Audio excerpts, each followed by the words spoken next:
Hello guys, how are you? Hope you all are good.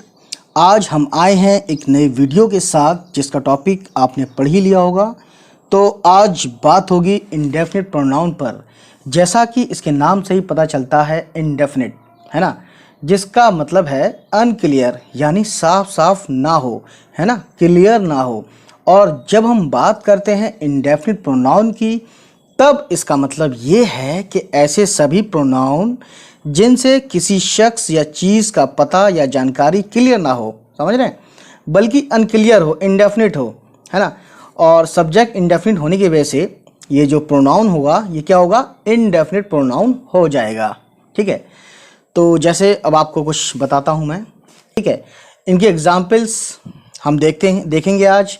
तो इसमें हम आपको आज इस वीडियो को देखकर आपको ये पता चलेगा कि वो इंडेफिनिट प्रोनाउन जो सिंगुलर हैं कौन से हैं, ठीक है, और वो इंडेफिनिट प्रोनाउन जो प्लूरल हैं कौन से हैं, ठीक है, और सिंगुलर इंडेफिनिट प्रोनाउन को हम किस तरीके से कैसे कैसे पहचान सकते हैं। और कुछ ऐसे इंडेफिनिट प्रोनाउन भी हैं जो सिंगुलर के तौर पे भी यूज़ किए जाते हैं और प्लूरल के तौर पे भी यूज़ किए जाते हैं। ठीक है, तो ये थी ख़ास बात। देखते हैं आगे क्या है, बने रहिए हमारे साथ। और जो लोग हमारे इस चैनल पे नए हैं तो उनसे एक रिक्वेस्ट है, प्लीज़ इस चैनल को सब्सक्राइब कर दें और बेल का बटन जो है उसमें उसको प्रेस कर दें। ठीक है, चलिए फिर बढ़ते हैं आगे। तो आपके सामने कुछ सेंटेंस की एग्जाम्पल्स हम लेते हैं, ठीक है, और कोशिश करेंगे सभी के सभी जो सिंगुलर इंडेफिनिट प्रोनाउन हैं उन पे बात हो जाए। ठीक है, तो सबसे पहले हमारे सामने है एक वर्ड, ठीक है, यह है एनीवन। ठीक है, एनीवन और एनीबडी, है ना, बडी की जगह पे वन लगा सकते हैं, वन की जगह पे बडी लगा सकते हैं। ठीक, लगभग इसका मीनिंग सेम है। तो एनीवन पे एनीबडी भी कह सकते हैं। ठीक है, ग्रामेटिकली हम आपको समझाएंगे एनीवन का यूज़। ठीक है, तो देखिए एनीवन पे एक सेंटेंस है, does anyone know how to drive a car. ठीक है, तो ये सेंटेंस आपने देखा। ठीक है, इसका मतलब है क्या कोई कार चलाना जानता है, यानी कि हमने इस पर क्वेश्चन किसी से किया। ठीक, हमने किसी महफिल में गए या कुछ लोगों से हमने पूछा, तो ये सवाल किया हमने। यहाँ पर एनीवन का प्रयोग सवाल करने के लिए किया है। ठीक, डज का इस्तेमाल हमने एनीवन के सिंगुलर होने की वजह से किया है। ठीक है ना, एनीवन से पता चलता है कि बात जिसकी चल रही है उसके बारे में क्लियर नहीं है, वो कोई भी हो सकता है। ठीक, जब बात क्लियर नहीं है यानी कि यहाँ पे जो सब्जेक्ट एनीवन है ये इसमें कोई भी आ सकता है, तो ये सब्जेक्ट इंडेफिनिट हो गया और ये एक नाम की जगह पर बोला गया है तो प्रोनाउन हो गया। ठीक है, तो इस तरह से हम कह सकते हैं anyone is a singular indefinite pronoun. तो इसी तरीके से सिंगुलर इंडेफिनिट प्रोनाउन पे और भी नए नए सेंटेंसेस हम देखते हैं, सभी वर्ड्स पे कोशिश करेंगे। तो दूसरा हमारे सामने है एवरीवन। ठीक है, सेंटेंस है everyone wants to know your name. हर कोई तुम्हारा नाम जानना चाहता है। इस सेंटेंस में भी एवरीवन सिंगुलर है और इसीलिए वांट, WANT, वांट जो कि एक वर्ब है, में एस लगाया है। क्यों लगाया है? क्योंकि एस लगाने से ये सिंगुलर बन जाएगा। ठीक है, जैसा कि आप जानते भी हैं कि वर्ब में एस या ईएस लगाने से वो वर्ब सिंगुलर हो जाता है। और नाउन में एस या ईएस जब लगाते हैं जब उसको प्लूरल करना हो। नाउन की कहानी अलग है ना, एस ई एस लगाने की। और वर्ब में जब एस ई एस लगाते हैं वो जब लगाते हैं जब हमें प्लूरल से सिंगुलर करना हो। यानी कि कहने का मतलब ये है कि वर्ब जो है ओरिजिनली ये प्लूरल फॉर्म में होता है। तो हमारे सामने एक तीसरा वर्ड है someone. Someone is at the gate. मान लीजिए कोई आपके घर पे आता है, ठीक है, और घर पे नॉक करता है ना। अब वो नॉक करने वाला, हम तो अंदर बैठे, हम देख भी नहीं पा रहे हैं, है ना। तो जब हम कमरे में बैठे हैं, हमें दिख भी नहीं रहा है वो, ठीक है, तो हम क्या बोलेंगे, हमें पता नहीं है कौन है, तो हम ये बोलेंगे गेट पे कोई है, someone is at the gate. तो यहाँ पर देखिए क्या है, यहाँ पर समवन सिंगुलर है और इसके साथ इज़ आया है। इज़ का मतलब होता है ना। अगर समवन प्लूरल होता, ठीक है, तो कुछ और आता, लेकिन फिलहाल अगर कोई लिखता है someone are at the gate तो वो सेंटेंस गलत हो जाएगा आर लगाने की वजह से, है ना। और इसके साथ जो है देखिए हम आगे बढ़ते हैं। तो समवन क्या है, एक इंडेफिनिट प्रोनाउन है। इंडेफिनिट क्यों है? क्योंकि हमें ये बात क्लियर ही नहीं है कि गेट पे लड़का है, लड़की है, बूढ़ा है, बुढ़िया है, नाना है, नानी है, चाचा है, XYZ। ठीक, कोई भी हो सकता है इनमें से। तो यानी कि जिसकी बात चल रही है वो इंडेफिनिट है, अनिश्चित है ना। तो फिर इसका मतलब यह है कि गेट पर कौन है ये बात क्लियर नहीं है। तो समवन क्या है, एक तरह से इंडेफिनिट प्रोनाउन है ना। अगला देखते हैं वन। वन के बारे में बहुत सी कहानियां हैं। देखिए सेंटेंस है, one can do it easily. यहाँ पर वन का मतलब है कोई, है ना। फिर से वन का एग्जाम्पल देखिए एक और, one who cheats one day gets cheated, यानी कि जो दूसरों को धोखा देता है एक दिन उसे भी धोखा मिलता है, यह है इसका मतलब। तो देखिए इसमें और क्या है कहानी आगे। वन के कई अर्थ हैं, है ना, कई मतलब होते हैं। जैसे वन का मतलब है एक या किसी या जो या अकेला या कोई, है ना, या वही, यानी कि द सेम की जगह पर भी हम वन का यूज़ करते हैं, है ना। अब देखो जैसे एक सेंटेंस और है, it is all one to me, है ना। It is all one to me मतलब इसका यही है, it is all the same to me, यानी कि सब मेरे लिए एक जैसे हैं, बराबर हैं, ठीक है। वन का प्लूरल वंस होता है, वन ONE, वन का प्लूरल जो है ONES, है ना। इसमें अपोस्ट्रोफी वगैरह नहीं है ना। तो ये याद रखने वाली बहुत अहम और ख़ास बात है, तो आप इसको भूलेंगे नहीं, आई होप। अब देखिए वन के ऊपर एक छोटी सी कहानी और सुनाते हैं। वन का एक और एग्जाम्पल देखते हैं, जैसे कि this is a new car, comma, but that is an old one. यहाँ पे देखिए, यहाँ पर कार को दोबारा नहीं लिखा, है ना, और बस हमने यहाँ वन ही लिख दिया, और यहाँ पर बात भी सिर्फ एक कार की चल रही है यहाँ, है ना। एक और सेंटेंस देखते हैं, जैसे these are new cars but those are old ones. अब देखिए यहाँ पे क्या है, ONES, जो अभी मैंने बताया था ONE, वन का प्लूरल ONES वंस होता है ना। अब हमने यहाँ पर वंस यूज़ किया क्योंकि यहाँ पर एक से ज़्यादा कार की बात हो रही है। तो देखा आपने ऊपर वाले सेंटेंस में क्या देखा आपने, this is a new car but that is an old one, है ना। ये कुछ चीज़ें थी समझने के लिए, है ना। तो ये थी इसकी वन के ऊपर छोटी सी कहानी। अब आगे देखते हैं आगे क्या है। अगला वर्ड है ईच। ईच का मतलब होता है हर कोई, हर एक, प्रति, ठीक है। सेंटेंस है, each has a different way of talking, ठीक है। हर एक के पास बात करने का अलग तरीका है, ठीक। यहाँ पर भी ईच के सिंगुलर होने की वजह से हैज़ का यूज़ किया गया है। अगर आप कहते हैं each have a different way of talking, तो ये हैव की वजह से पूरा सेंटेंस गलत हो जाएगा, है ना। इन छोटी छोटी गलतियों को आप पहचानना सीखें, इसको समझना सीखें, और ग्रामेटिकली आप इंग्लिश को समझें अच्छे से, ठीक है। तो आगे देखते हैं क्या है। Much, he does not eat much, है ना। यहाँ पर मच क्या है, ईट का ऑब्जेक्ट है। मच से क्या पता चलता है, मच से मात्रा का, मिकदार का, है ना, जो है यहाँ पता चलता है, ठीक है। तो बस ये थे आपका मच। मच में कितना है मतलब कंफर्म नहीं है, ठीक है ना, कंफर्म नहीं है कुछ कि एग्जैक्टली 2 किलो, 3 किलो, 100 ग्राम, 200 ग्राम, 50 ग्राम, कुछ कंफर्म नहीं कितना जो है नहीं खाता या खाता, ठीक है। तो इसमें ये चीज़ आपको समझ में आ गई, है ना। तो आगे देखते हैं क्या है।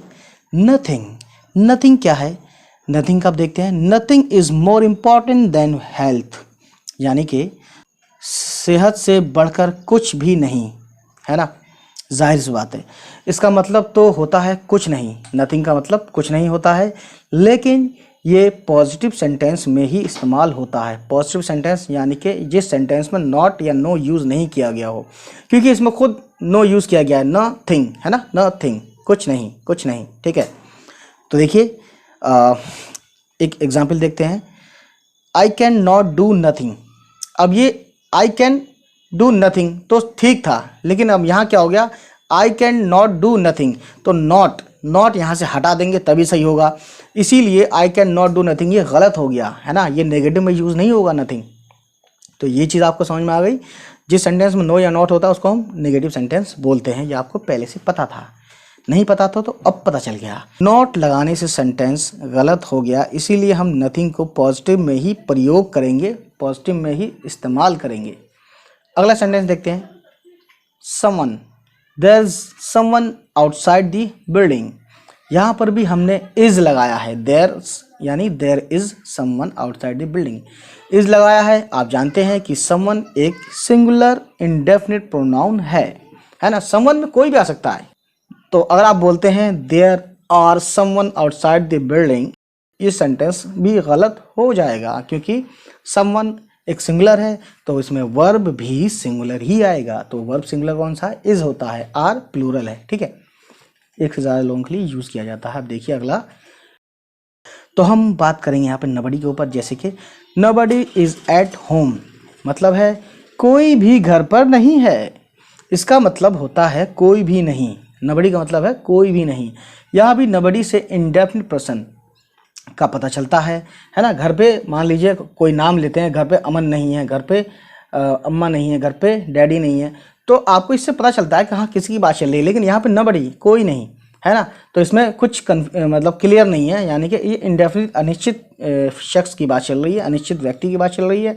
सो इसमें यह है कि यहाँ भी नबडी से इंडेफिनिट पर्सन का पता चलता है। ये भी सिंगुलर है तो यहाँ पर वर्ब जो है वो भी सिंगुलर ही है ना, क्या है? इज है, ठीक है। अगर हम लिखें नबडी आर एट होम तो ये सेंटेंस भी गलत हो जाएगा आर लगाने की वजह से। ओके, अगला वर्ड है हमारा anything. He never does anything but complain, ठीक है, मतलब हुआ इसका वो बस शिकायत ही करता है। इस बात का बहुत अच्छे से आपको ख्याल रखना है कि सिंगुलर सब्जेक्ट अगर होता है कोई भी प्रोनाउन या नाउन, है ना, एक्स वाई जेड, नाउन भी एक दिन आपने पढ़ा ही होगा। नाउन या प्रोनाउन अगर सब्जेक्ट हमारा सिंगुलर है तो उसमें वर्ब भी कोशिश करेंगे कि वो सिंगुलर आए, सिंगुलर के साथ सिंगुलर, प्लूरल के साथ प्लूरल आए, ठीक है। और ये बात अच्छे से समझ में आने के लिए आपको वर्ब को सिंगुलर प्लूरल कैसे बनाते हैं ये आपको आना चाहिए, जो कि इस पर मैं वीडियो बना चुका हूँ, आप देख सकते हैं प्लेलिस्ट में जाके। तो देखिए, हमें इंग्लिश लिखते या बोलते समय हर बात का ध्यान रखना होता है, ठीक है।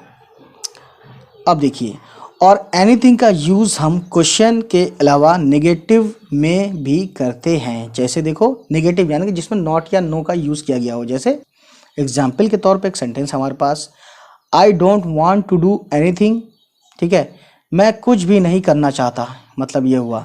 यहाँ पर जुमले में जो जुमला या सेंटेंस है में नॉट का इस्तेमाल किया गया है ना, NOT नॉट का इस्तेमाल हुआ है, ठीक। तो ये थी कहानी, ठीक है। तो आप समझ गए कि एनीथिंग का यूज़ या तो क्वेश्चन करने में करते हैं या फिर नेगेटिव में करते हैं। आगे देखते हैं क्या है। अगला वर्ड हमारा लिटिल है। लिटिल यहाँ पर स्मॉल अमाउंट या क्वांटिटी के लिए प्रयोग किया गया है। लिटिल सिंगुलर होता है और इसीलिए हमने वर्ब जो कि है इज़ सिंगुलर यूज़ किया है ना। तो अगला हमारा वर्ड है नो वन। नो वन का मीनिंग है कोई नहीं। सेंटेंस है, I called but no one answered, मैंने कॉल की लेकिन किसी ने जवाब नहीं दिया। यहाँ पर नो वन का यूज़ हमने किसी ने भी नहीं के तौर पर यूज़ किया है ना। एक सेंटेंस और देखिए, no one has ever done this before, है ना, ये आपने बहुत बार सुना होगा। देखिए, इससे पहले कभी किसी ने ऐसा नहीं किया।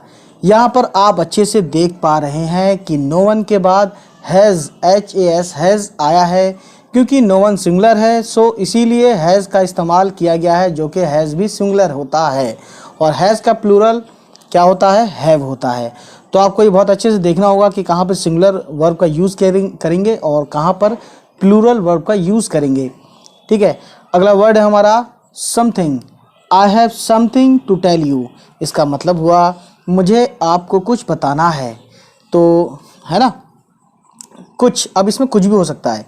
देखिए, समथिंग इज़ रॉन्ग हियर, कहीं आप गए और आपने कुछ गलत महसूस किया तो आप अपने दिल से कहेंगे, या जिसके साथ आप गए हैं उससे आप हल्के से कहेंगे समथिंग इज़ रॉन्ग हियर, यहाँ पर कुछ गलत है, ठीक है ना। तो आपने क्या देखा कि हमने यहाँ वर्ब सिंगुलर लिया है, क्योंकि समथिंग सिंगुलर है।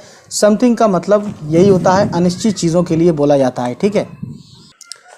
एक और सेंटेंस ले लेते हैं समथिंग पर, जैसे कि is there something you'd like to say, है, इसका मतलब हुआ, ये क्वेश्चन है, इसका मतलब हुआ क्या आप कुछ कहना चाहते हैं। समथिंग का यूज़ जो है दरअसल ऑब्जेक्ट के लिए भी किया जाता है, क्वालिटी के लिए भी किया जाता है, सिचुएशन के लिए भी, है ना। और समथिंग को हम किसी एक्शन के लिए भी इस्तेमाल करते हैं, जो कि एग्जैक्टली हमें या डेफिनेटली हमें पता ही ना हो कि कितना ऑब्जेक्ट है या कितना सिचुएशन कैसी है, कितनी कैसी है, ख़राब है, सही है ना, इस तरह एक्शन कितना क्या है, ठीक है। कुछ का इसका मीनिंग होता है, आप जानते ही हैं। तो देखो आप यही चीज़ आपने समझ लिया कि इसको जो है इनडेफिनिट इसीलिए कहा जाता है क्योंकि इसमें कुछ कंफर्म नहीं है, ठीक है। कुछ है लेकिन कंफर्म नहीं है, अनिश्चित है। तो यही चीज़ है, समथिंग जो एक सिंगुलर इंडेफिनिट प्रोनाउन है। तो आपको ये समझ में आ गया होगा, उम्मीद है, ठीक है। आगे देखते हैं क्या है। अदर में देखिए 2 men were died, 1 was injured। अब यहाँ पर अदर का मतलब ये है कि किसी शख्स की बात की जा रही है जो पहले से हमें पता ही नहीं है, मतलब डेफिनेटली वो कौन है हमें पता ही नहीं है। सो अदर एक प्रोनाउन है और वो भी इंडेफिनिट प्रोनाउन है, ठीक है। और अदर सिंगुलर होता है तो इसके साथ आने वाला वर्ब भी सिंगुलर ही होगा, ठीक है। ये आप ख्याल रखिए। और अगर किसी को भी पसंद आया हो तो प्लीज़ अपने उन सभी अच्छे दोस्तों को भेजें जो ये चाहते हैं कि उनको भी ग्रामर के बारे में कुछ पता चले। इसका अगला पार्ट इंडेफिनिट प्रोनाउन पे ही होगा लेकिन वो प्लूरल होगा। तो उम्मीद है आपको अच्छा लगा हो। चलिए फिर आपसे लेते हैं अलविदा, तब तक के लिए बाय बाय, टेक केयर।